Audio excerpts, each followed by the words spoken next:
Welcome to the Going Green podcast. Today we're going to have a look at a new report that came out this week, Tuesday this week.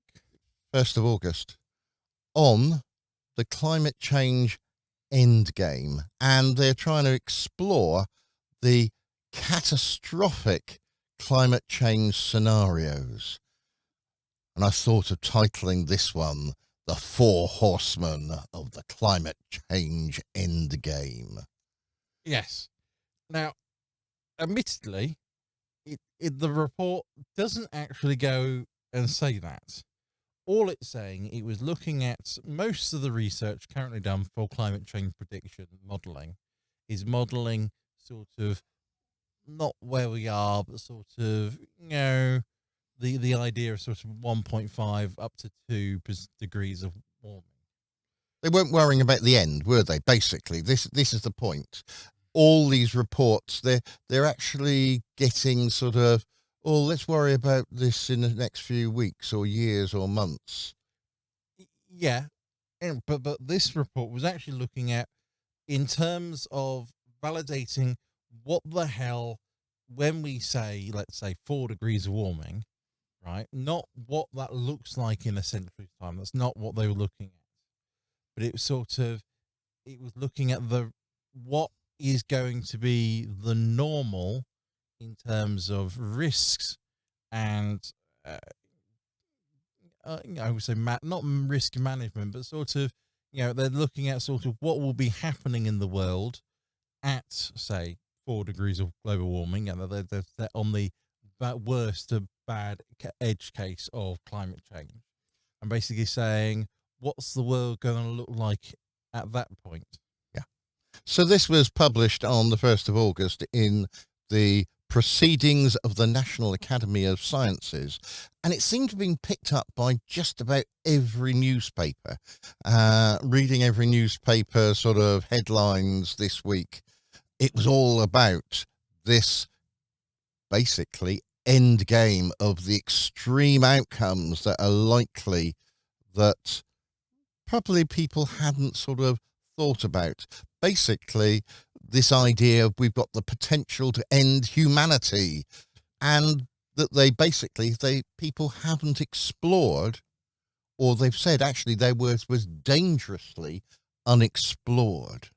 Yeah, and it's one of those things where they're talking about sort of, what happens to 4 degrees. Let's just pretend, well, as we know, lots of crops, they have a nice temperature range and viability at, but they're problems of not being resilient to the increased effects of climate change, as in the more hotter temperatures.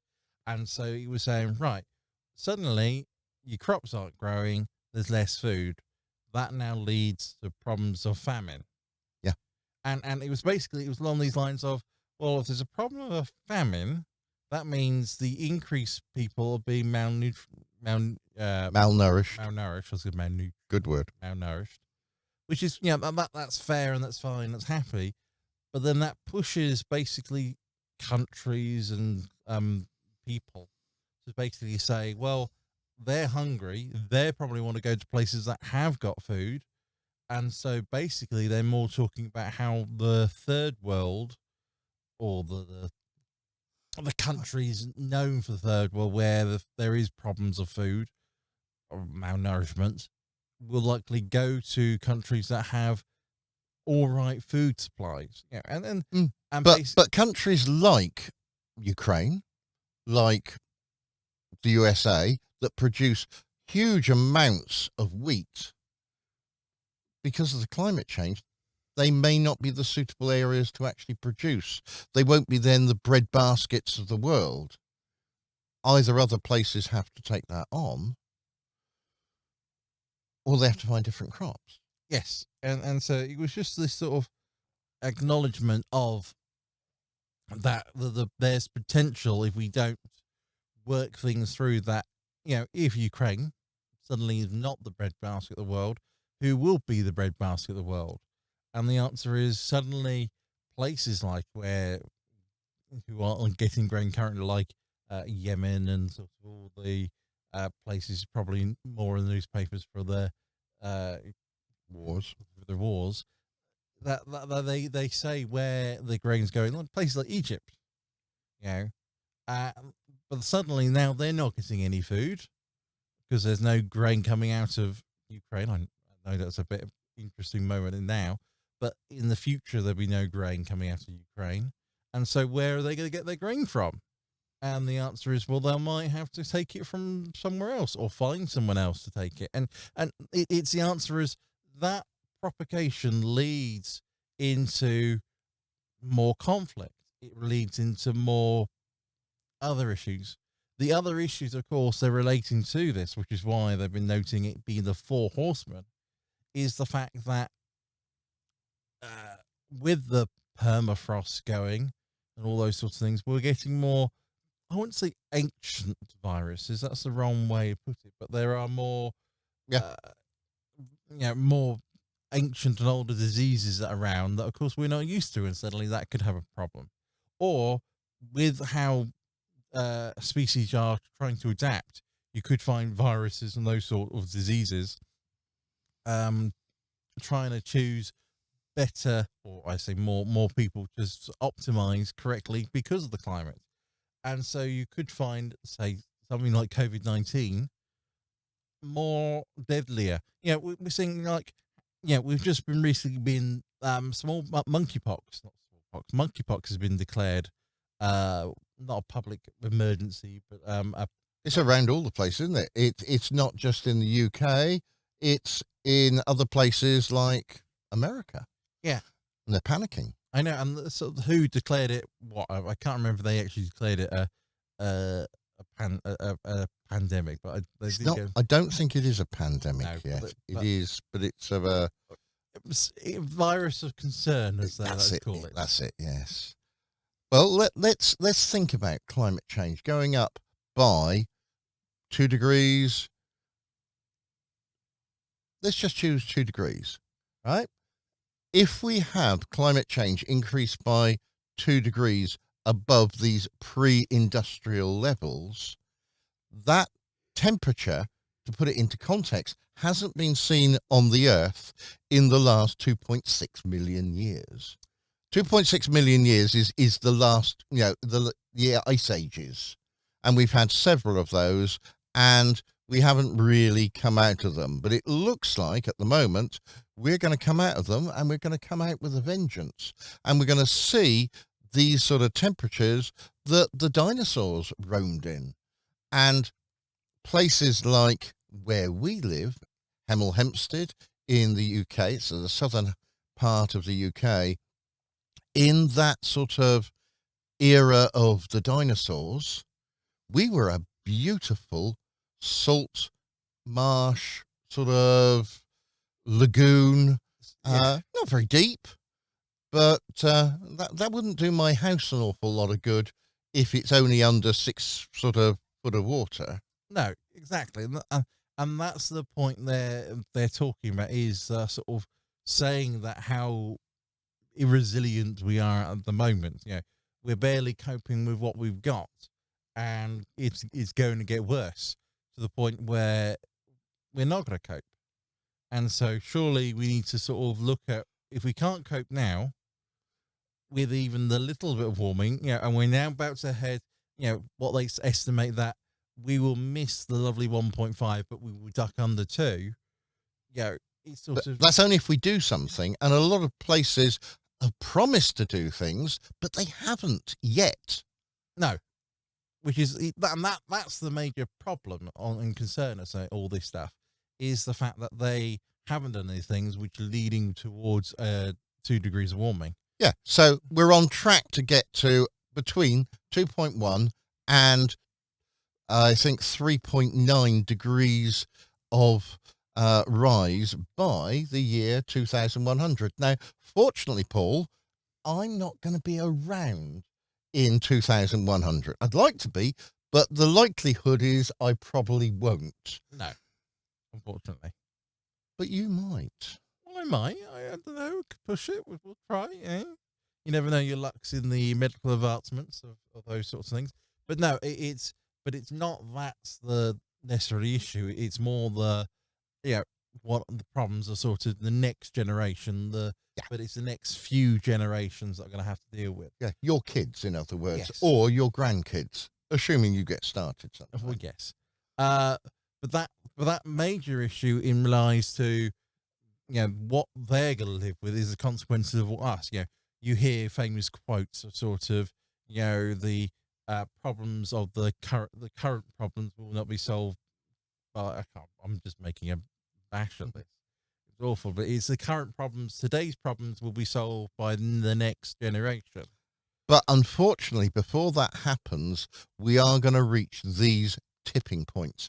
There's been a lot of talk about tipping points in the 1960s, the 1970s, and then sort of things went quiet. But it looks like for some things we have already hit the tipping point. It's not talking about some of this climate change might happen. It's happening now. We got our record sort of 40 plus degrees Celsius in this country, and it wasn't in one little place. It was in lots of places got that. And that broke the previous record, which was found in one little place, by quite a lot. So we're seeing temperatures change. We're seeing floods. We're seeing high winds. And we're seeing things like friendly little bee eaters that live in sort of southern Europe. They're nesting in Norfolk. They obviously think, it's sort of global warming's happened. Yeah, it's how the climate's changing and sort of pushing things out. Things that you never thought would experience are now being pushed up. And unfortunately, basically, unfortunately, it's the survival of the fittest. Those who cannot adapt are slowly dying out. Yeah. And at solely one point, that it might lead to us. Well, let's worry first of all about animals. Then we'll worry about plants. Then we'll worry about us. Animals, they live off of, basically, a lot of them live off other animals, and other animals live off plants. So if the plants can't survive, the animals aren't going to survive. And we're going to see mass extinction events happening. We won't be able to control the animals. We will be able to control some of the plants a little bit by taking seeds and storing them. But taking animal cells and storing those so that we can repopulate, that technology doesn't really exist properly at the moment. No. So we could lose lots of biodiversity of animals in your lifetime. And I don't mean just you, I mean, well, all of us. We're going to see quite a few animals disappear in the next few years unless we can really work hard and do something. And it's one of those things where you hear about these sort of, things, but it's simple things like, as you know, how the bees are having a problem. And of course, they're major pollinators for plants, you see. And if the bees go, then suddenly the plants can't pollinate, and if they can't, then they can't go, yeah. And so the plants then go, and so suddenly, you see the symbiosis of some of these species, and you see, yes, the plants would survive without the bees. Great, sure, except of course they won't. And so suddenly you're looking at sort of what's the key species that keeps things around, and then you're finding out it's simple insects like bees. It's things like we've just had reintroduction of some wild buffalo down in Kent, and that's been really major and increasing to the point where they're thinking about exporting those buffalo particularly, but importing different more buffalo into other areas to see if they can help them do the same, which is great and all, but it's where you've got to bring the whole ecosystem to the buffalo. It was designed for the climate. And man hasn't been very good at doing that in the past. No. Yeah, there are the stories of Australia where they thought they'd sort of bring in a few sort of animals to solve Bunny this rabbits. problem. They had a problem with one, and they thought they'd fix that with another one. And yeah, it's like, there are a couple of camels in Australia, aren't there? Yes. There are. Is it more camels in Australia than any other place in the world now? There are more camels in Australia than there are people in Australia, which just shows you How many how many camels? camels there are. Now, admittedly, there's not many people in Australia in Australia quite large. But you see, suddenly camels, it's the right kind of climate for a camel. But they weren't indigenous to Australia. They were imported in, and now They're everywhere, and now they're a pest. And the problem is the fact they're better suited to the environment than the native Australian animals.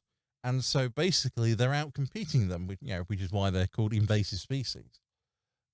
And the issue is, they could never have been there if people didn't import camels and change things and think, like, desert, therefore I need a camel to ride desert.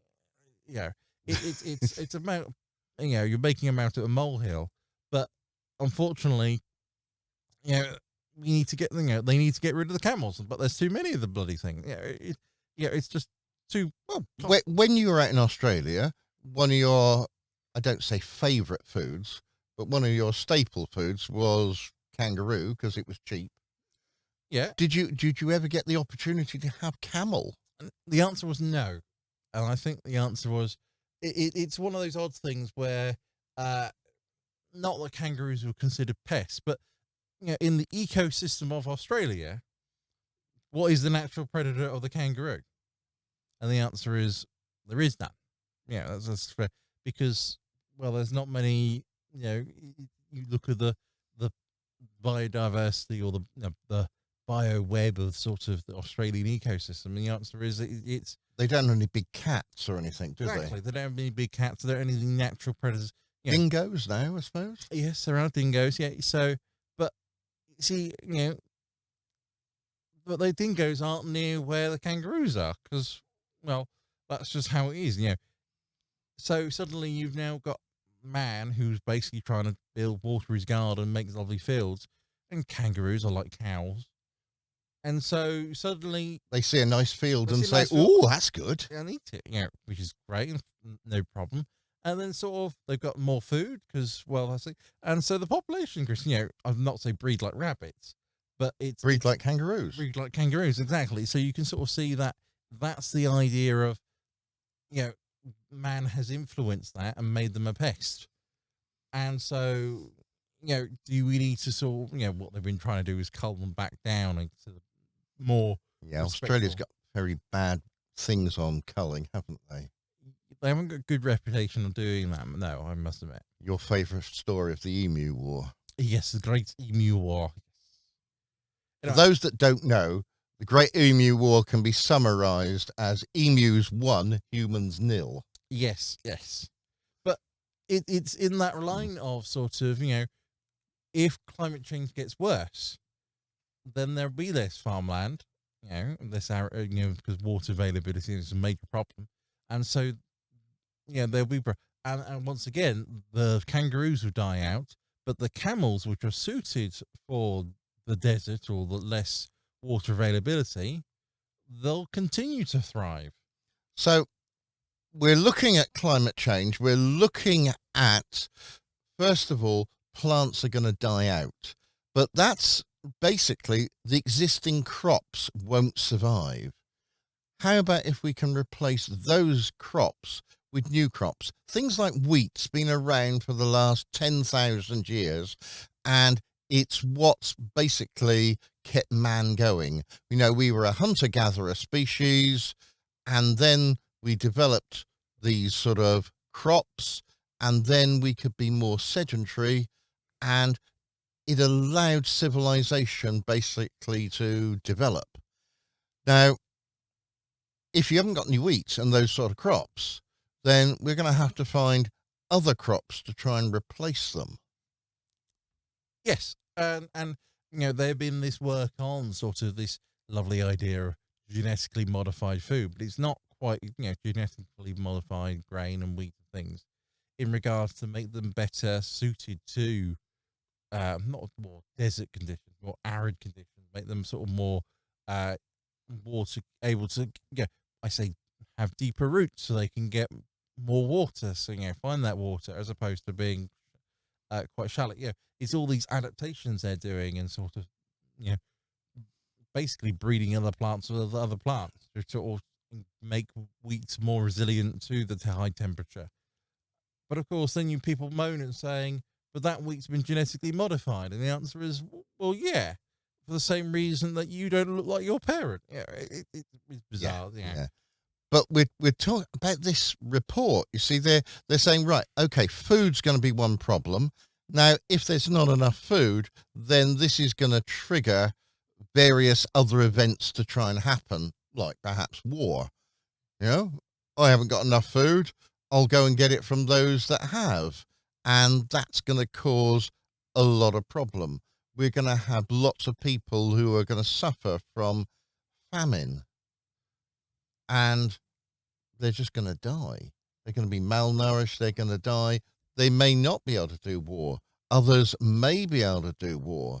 We may have more diseases because of either things coming out of the works or new ones coming along, like the COVID, which was sort of not an old thing, but a new one. Yeah, and so it's one of those odd things to say where, if you're looking to prepare for the next 100 to 200 years as a civilization, you need to make note of sort of right. The food's going to be a problem, therefore we need to work on food now. We know that conflict is going to be not an issue now that we need to prepare for, but we need to be prepared for the problem of people aren't going to be fed because of famine, therefore they're going to go and be war with people who do have food. So it's sort of, if you make food more available or access to food, then you can sort of say, well, that prevent that from happening. The other thing, of course, is they said the other horseman is more sort of the extreme weather. Now, the extreme weather is being caused by climate, but if we can prevent extreme weather affecting us, as in things like flood defense, all these other fires, wildfires, exactly, tornadoes, tornado, all these extra extreme weather events. If we can be more resilient to those to prevent them damaging, things like crops and sort of those sort of stuff, then you can sort of see it's the world sort of basically coming together in regards to being able to survive the worst case climate. Now, at the same time, they were also saying these are just the worst case scenarios. If we do all these things to prevent, to sort of solve the worst case, and we don't get there, well, we've made our crops more resilient. We made our infrastructure less damaged from extreme weather events. You can sort of see all these things where that, although we prepared for the worst by doing a little bit and getting going on things, we're actually better off for those things. So yeah, I was once reading the report. I actually came across something there that was quite interesting that I had a look at. That human population density is actually in a fairly narrow climate envelope. It's in certain sort of places of sort of temperature that where most of the people live. And that's where, oddly, the average temperature range is only 13 degrees Celsius. Oh, right. From the hottest average to the coldest average. Obviously, yes, it goes above and below. Like in this country, we managed 40 Celsius, but we only managed it for one day. Yeah, I mean, usually our temperature in the summer is somewhere between 20 and 25. And in the winter, our temperatures are normally sort of between about 5 and 10. yes. So That's us in our 13 degrees Celsius range.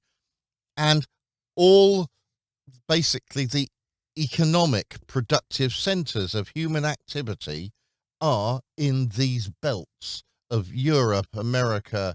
It's where most of the people sort of live and where they're sort of concentrated. Now, if we're looking at more fires, floods, and other things, and higher temperatures or bigger temperature ranges, people won't live here. And that means people are going to be more squashed together in other places. Now, will people have to migrate? Will we have to live nearer the Arctic? And of course, that has other problems with daylight. During the summer, that's great. But during the winter, you've got longer periods of darkness. Yes. And that means problems trying to grow your crops. Oh, yeah. Because they like sunshine. Yeah. Well, unfortunately, they do. But with all that going into this, the report basically states that they're only doing this report in regards to, no one's done any research into these worst case scenarios where and leading down to what because there's no focus. They're pulling out things out of the hat saying what we need to barely focus on, like food security. Great. That's a nice wide open topic, but no research is going into the idea that we need to look at food security. And that's just not now, but that's the climate of 2 degrees plus food security. Yeah, we need those, and no one's working on that. And they pointed that out, that no research is going into that.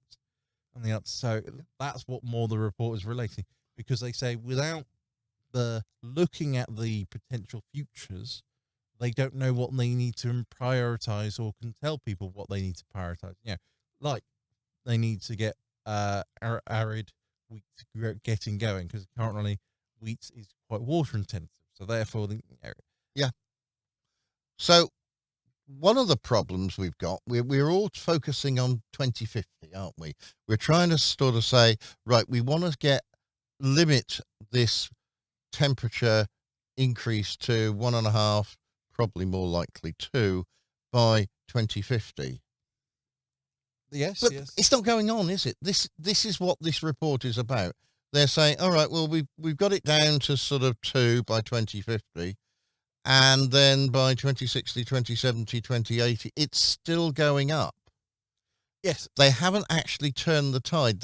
And once you reach these tipping points, it's not going to make an awful lot of difference what you do. It doesn't matter, perhaps, when we get to 2070 and we say, right, we're now carbon negative, because we've already hit that tipping point. And it doesn't make a blind bit of difference how much CO2, how much methane they cut down, the whole world cuts down, because we've already reached the tipping point and the temperature has shot up. The climate has radically changed throughout the earth, and new places have become habitable, but lots of existing places uninhabitable. Mm-hmm. We've lost animals, we've lost plants. And if we lose plants and animals, that means we lose food. We start losing lots of humans. Now, we are an exceptional species on survival of the fittest and adapt and survive. I have little doubt that man cannot adapt and can't survive.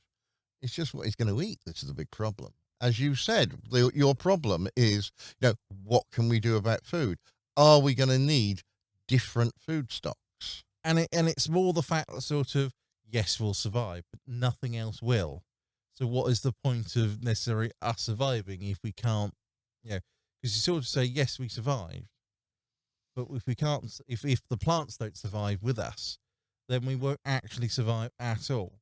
So it's one of those things where, we're doomed if we sort of carry on this path. So let's prevent that path. But of course, how do we prevent the path? What are we trying to prevent? And this is, and this is what this whole article or this research has been about.